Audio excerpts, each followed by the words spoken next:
আসামের মুখ্যমন্ত্রী হেমন্ত বিশ্ব শর্মা গত 4 ডিসেম্বর বুধবার ঘোষণা করেছেন যে তার সরকার রেস্তোরাঁ, হোটেল এবং সার্বজনীন স্থানে গরুর মাংস পরিবেশন এবং সেবন নিষিদ্ধ করার সিদ্ধান্ত নিয়েছে।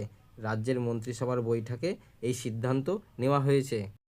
বন্ধুরা, আসামের মুখ্যমন্ত্রী হেমন্ত বিশ্ব শর্মা বলেছেন যে গরুর মাংস খাওয়ার উপর বর্তমান আইন শক্তিশালী ছিল, তবে রেস্তোরাঁ এবং সামাজিক সমাবেশে গরুর মাংস খাওয়ার উপর কোনো নিষেধাজ্ঞা ছিল না। এছাড়াও তিনি বলেছেন, সার্বজনীন স্থানে আগে আমরা মন্দিরের কাছে গরুর মাংস খাওয়া বন্ধ করার সিদ্ধান্ত নিয়েছিলাম, তবে এখন আমরা এটিকে পুরো রাজ্যে প্রসারিত করেছি যে আপনি এটি নির্দিষ্ট কোনো সম্প্রদায়ের জায়গায়, পাবলিক প্লেসে ও হোটেল রেস্তোরাঁয় খেতে পারবেন না। অবশ্য এই বিষয়ে আসামের মন্ত্রী পীযূষ হাজারিকা বলেছেন, আমি আসাম কংগ্রেসকে গরুর মাংস নিষিদ্ধকে স্বাগত জানাতে বলবো, নয়তোবা পাকিস্তানে গিয়ে বসতি স্থাপন করতে। টানা 5 মেয়াদে কংগ্রেসের নিয়ন্ত্রণে থাকা মুসলিম অধ্যুষিত আসামের সামাগুড়িতে জয়ী হওয়ার জন্য বিজেপি গরুর মাংস বিতরণ করেছে।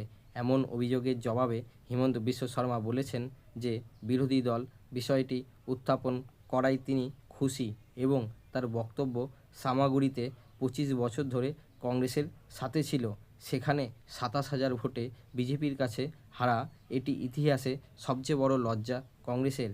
এটি বিজেপির জয়ের চেয়ে কংগ্রেসের পরাজয় বেশি।